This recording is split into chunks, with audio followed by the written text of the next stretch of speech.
Ladies and gentlemen, welcome to another episode of Real Talk by Capers and Parsons. Again, we got our special guest Mike in the building. Mike, what's going on, bro? Not much. Just ready to talk about some basketball. All right, let's talk. Oh, Siri went off. All right, let's talk What a about way some to start. basketball, man. What a way to start. All right, so what topic do you want to talk about first? We're covering Halliburton, Anthony Davis, the Thunder, the Lakers in general. We're covering a various amount of topics. Where do you want to start? I'm gonna ask you.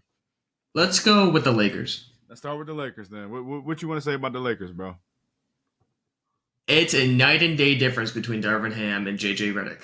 Night and day. Why is that? Because with Darvin Ham, he wasn't strict. He was just kind of like goofing off half the time on the sideline, I mean, none of the players were really that focused. I mean, I saw a video where there was a video where LeBron was like waving off a play that Darvin Ham was trying to put out, and LeBron just went on with his own play, showing how bad the coaching staff was at that point. But you could tell with JJ Redick that like everybody is within it because they started off 3-1, and I mean they lost last night, but that's against a good Suns team. So LeBron. you see LeBron, he almost broke the record, not broke the record, but he almost lost his. Yeah, he had 13 points, but he had like 3.5. No, he So had 11, actually. Yeah, I'm saying he had 3 points at half. Oh, I thought you said 13. No, 3. And he had like 3 points at half, and like I saw something on Twitter where like, oh no, is he gonna ruin his like 1,300 game streak of 10 plus points? But that team looks a lot different now. I mean, everybody's built into the system, they're locked in, and they just look way better than they did last year. I mean, they have a real chance of making the playoffs this year. Agreed. And oh, go ahead. My fault. And I mean, obviously with LeBron, you always have a good chance of going to the playoffs because LeBron is him. So yeah, AD is playing out of his damn mind. Austin Reeves. I mean, Hachimura had one hell of an opening night. So yeah, he did. Yeah. So yeah, we met. We got to cover shit. We got like a week's worth of basketball. We got to talk about them. Yeah, it's hard to watch all these games, Mike. It's hard to watch all these games. Yeah, I mean, I just got YouTube TV with the League Pass, so I'm trying to keep up with all these games. But there's just so many compared to NFL. So many. Yeah, no. So what are your thoughts? I'll keep it on the Lakers, bro. Let's talk about LeBron. He had 11 points for the game, like you said. He almost broke the streak of 10 points.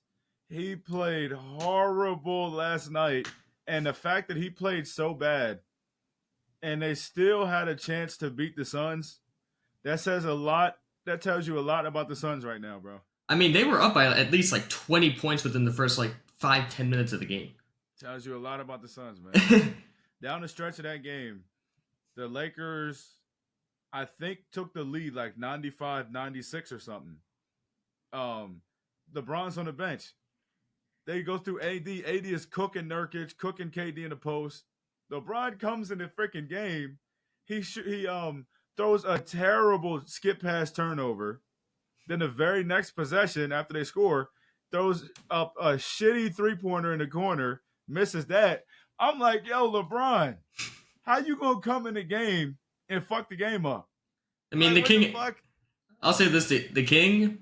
I mean, he has all the excuses in the world. I mean, he's accomplished everything in the NBA you possibly could. Sure. So, I mean, if he has an off night, he has an off night. That's just how it is. Everybody can't have a good night. That's true. But I'm like, dude, this nigga is fucking the game up. So then, like I said, throughout the ending stretch of that game, the Lakers were playing through the Reeves and AD pick and roll, and it was working. So I can't hate too much because it was working. They were doing it every possession, 1-2, 1-2, and it was working. Just LeBron, I feel like LeBron, when he came in towards the end of that game, he kind of fucked the momentum up. And then one other thing I noticed about LeBron last night, down the stretch of that game, Mike, he was running away from Kevin Durant, bro. They had Gabe Vincent on Kevin Durant, Hachimura on Kevin Durant. They had AD on a second to last possession on Kevin Durant where AD got a foul. Why won't he guard KD?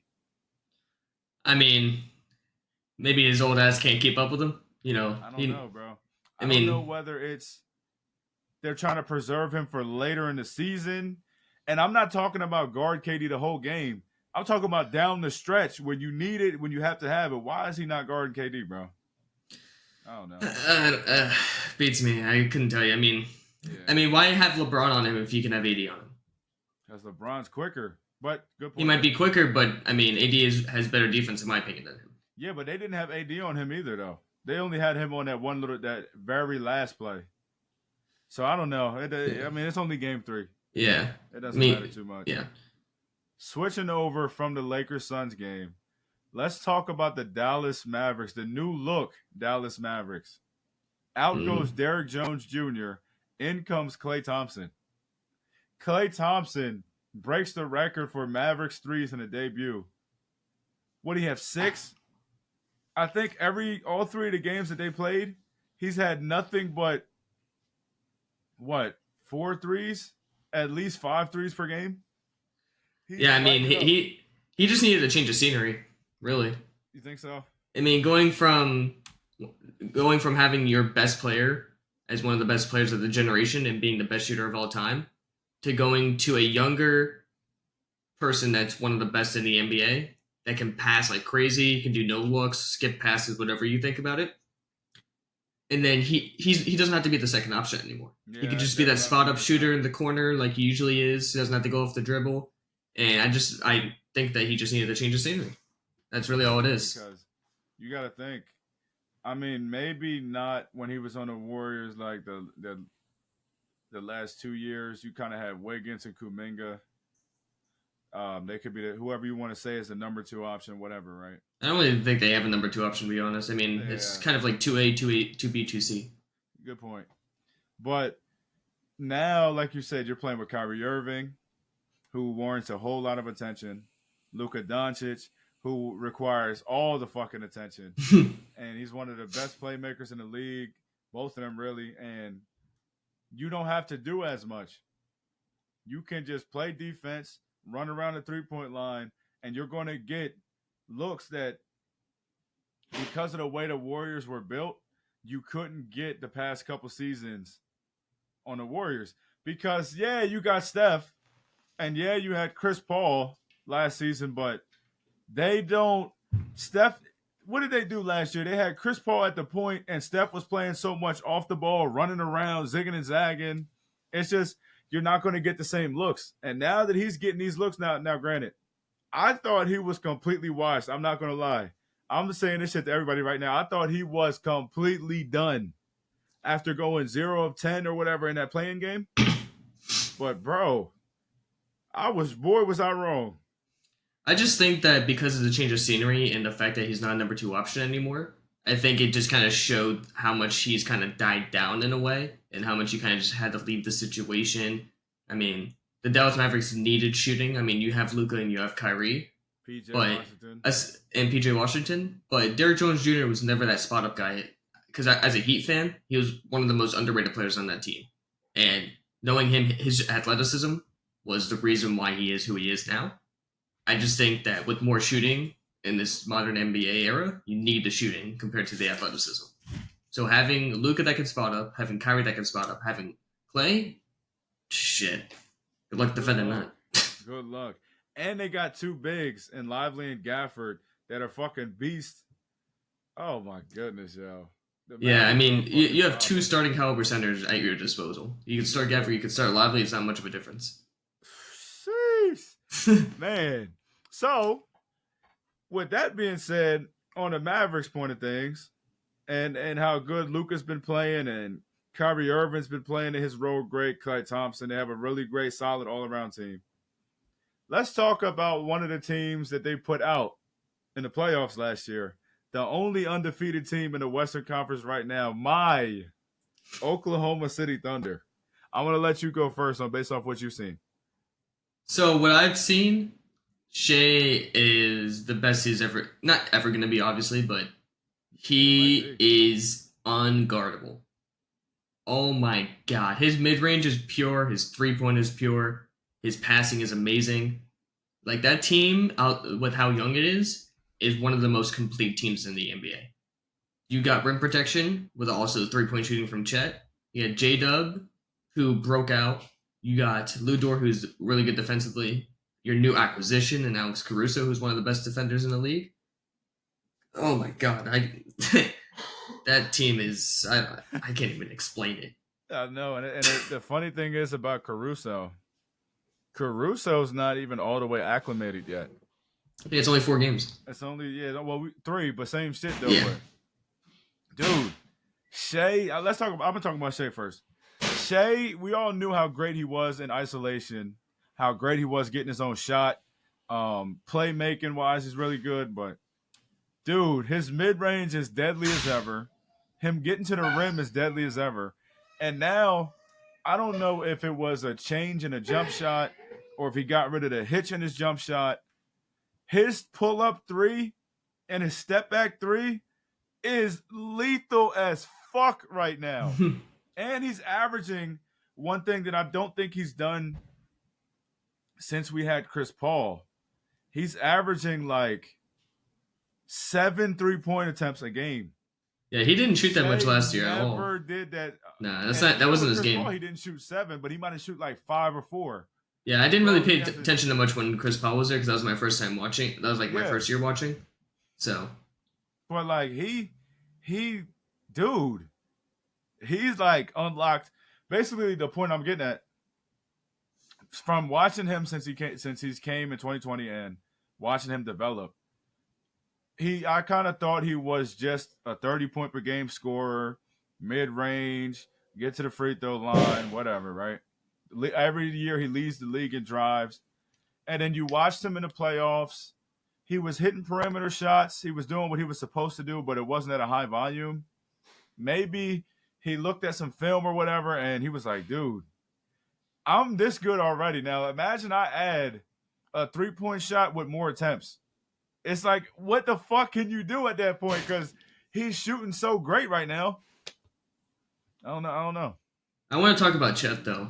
That man is having one hell of a season already. Yeah, he definitely. Oh my god, he's definitely taking. He could be one of the best centers in the league in the next year or two, in my opinion. Yeah. He could be.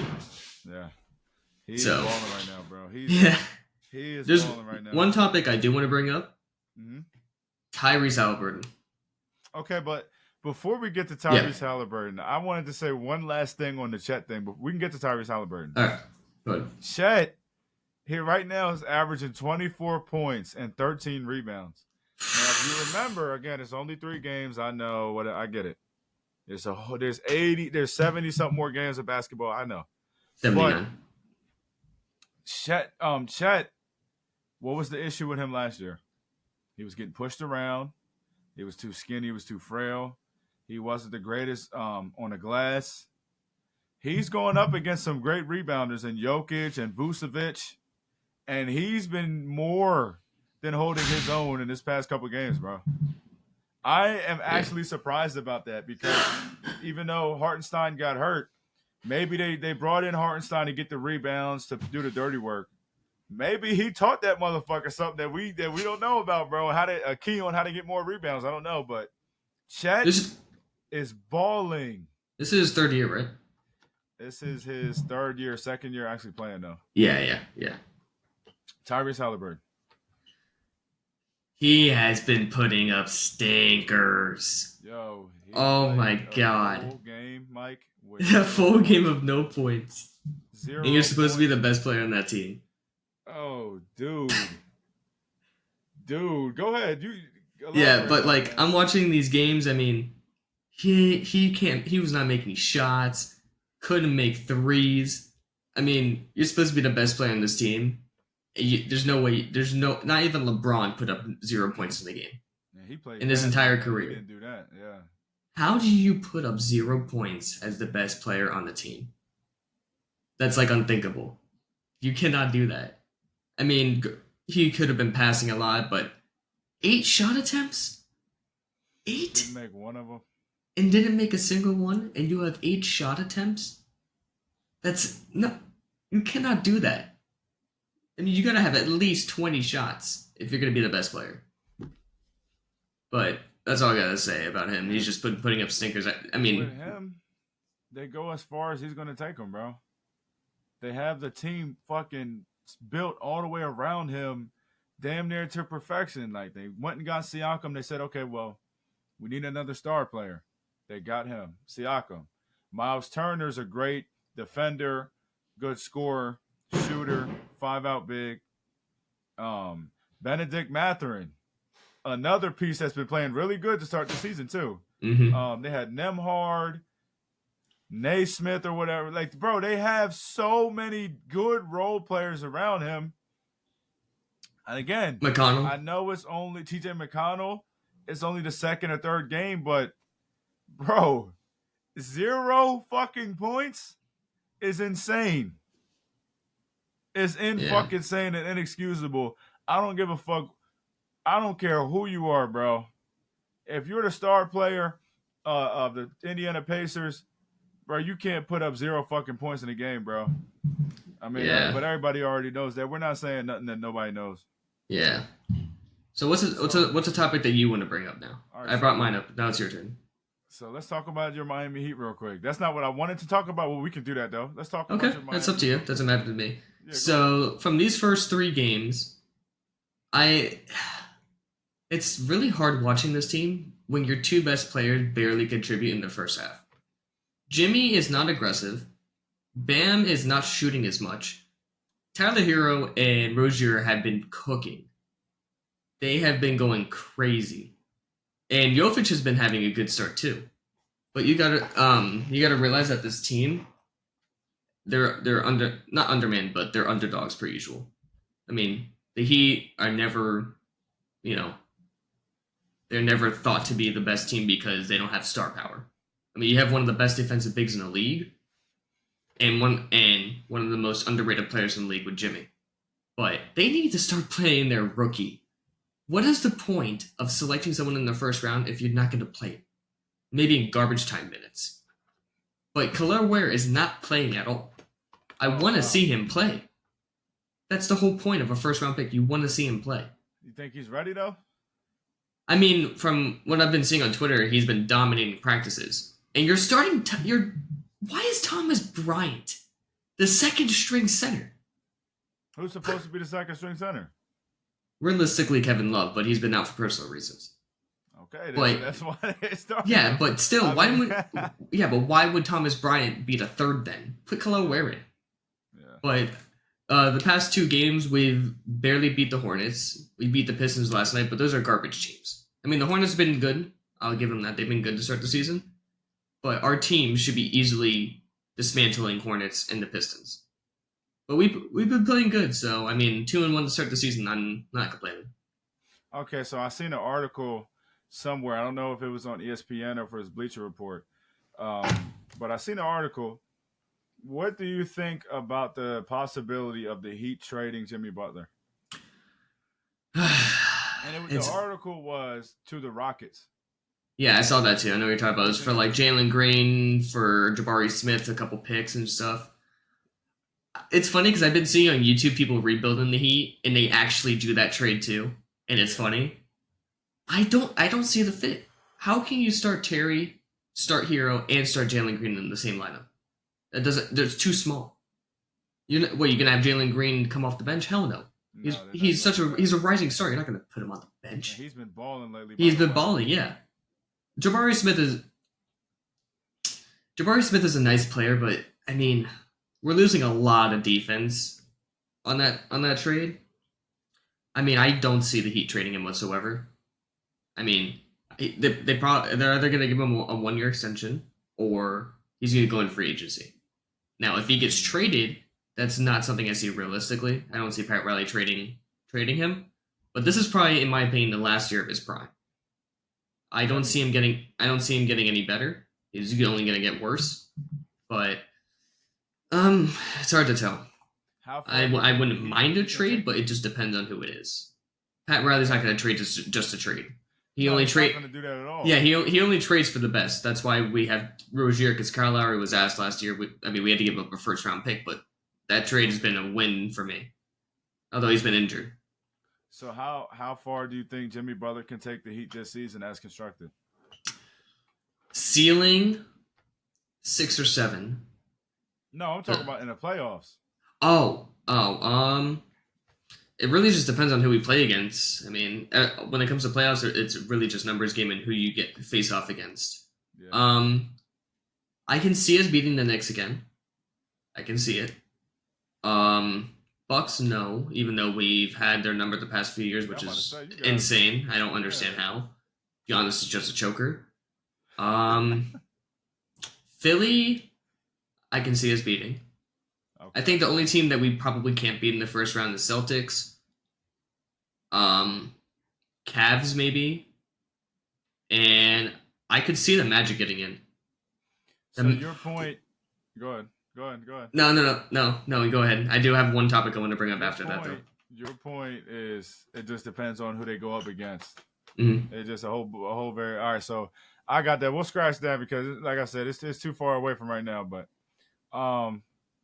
Pelo Bancaro, That's exactly what I was about to bring up too. You read my 50 damn mind. fucking You read points, my mind. near triple double.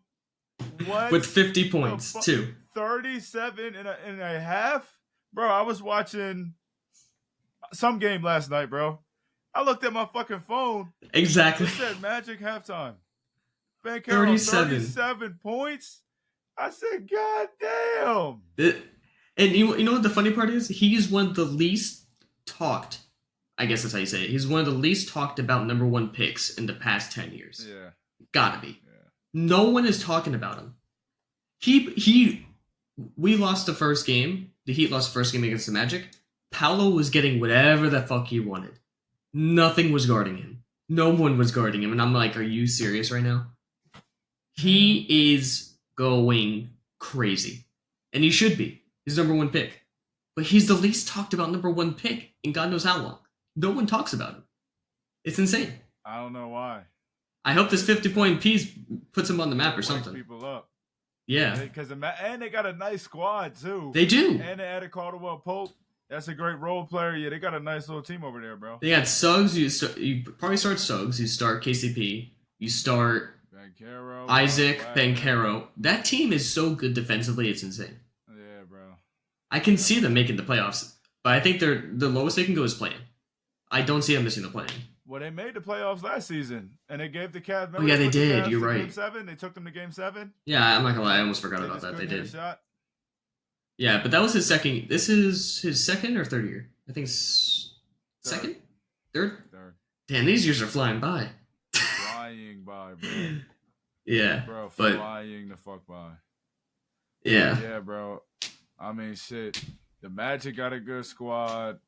The Lakers are balling right now. OKC's balling. The Celtics are balling. The Cavs are balling. The Nuggets are struggling. So that's where I wanted to go. Probably to finish this off. The Denver Nuggets.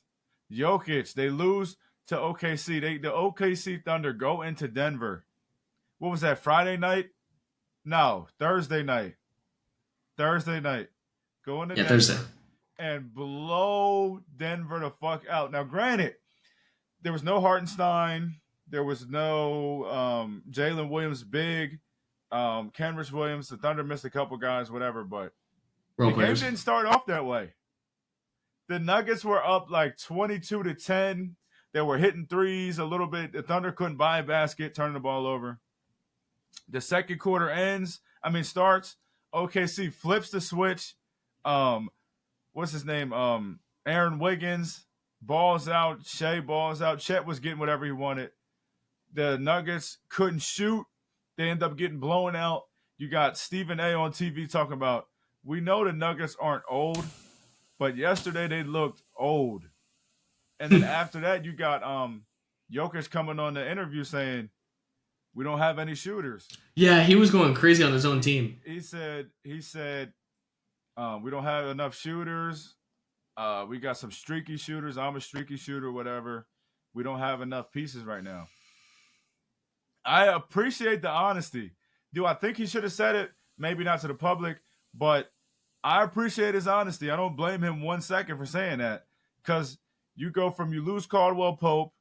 What was that guy? Was it Bruce Brown, who was really good? Now, he wasn't on there last year, but he was on there the year before when they won. He was on the championship squad. He was on the championship squad. You know how the NBA goes. You win a title. Different players go to different teams. He got paid. They want to get paid. You add Russell Westbrook. I don't know the fit on that too much. I don't. You wouldn't think that Jokic would make the same mistake that LeBron did. But I guess it is what it is on The that. one thing I saw on Twitter, I want to say this, is the teams that lost KCP, the Lakers lost KCP, they started going downhill, and they added Russ, and they went downhill.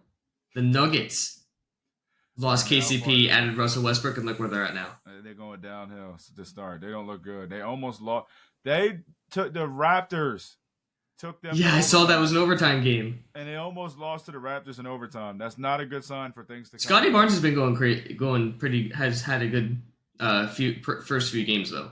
Yeah, Yeah, but the general thesis is you should not be able to just fuck with the Nuggets. Like the Nuggets are this juggernaut team with Murray, Jokic, Aaron Gordon, Porter Jr. But bro, they do not look good at all. OKC smoked them. I think they lost another game. I could be wrong. And then they almost to the lose to the Raptors. Raptors, bro. No. They won them against Raptors. Like, come on, bro. Yeah, this is how I feel about the situation. They better get their act together real quick. Yeah, let me make sure I'm correct. Yeah, they're 1-2. So they lost another game to. They lost to the Clippers. They lost to the Clippers. That's right. And the Clippers don't have no fucking body besides James Harden and Norman Powell. Yeah, that's insane. Bro, that's right. And no one knows when Kawhi's going to be back because that man's knees are gone. Yeah, that's another situation. That's another story. I'm tired of talking about Kawhi Leonard. I think a lot of people are. Yeah, I'm just tired of talking about him, so I'm not. But James Harden, I guess we can end with this because we didn't cover a various amount of topics. Matter of fact, no, I got another one. Hold on. James Harden, though, let me give him my flowers, though. James Harden is the man in Houston, goes to Brooklyn, has to be more of a facilitator, take a step back behind Kyrie and fucking KD. Then he went from Houston to Philly, takes a step back behind Embiid, plays second fiddle, and everybody's like, "Oh, is James Harden done? James Harden this, James Harden that," bashing him. Rightfully so, though, especially for them playoff performances. This dude, James Harden, comes to the Clippers. The fit wasn't really that good last year. Everybody's like, is this the same James Harden? Is he washed? Is he this? Is he that? Dude, this motherfucker right now as the pure number one is lighting the fucking stat sheet up and has the Clippers playing really good basketball to start. Am I happy about that? Yes and no. I'll fuck with James Harden. He's one of us. I'll never hate on him. I might point out how I feel about him, but I'm not going to hate on James Harden because he's one of us. Is how I feel.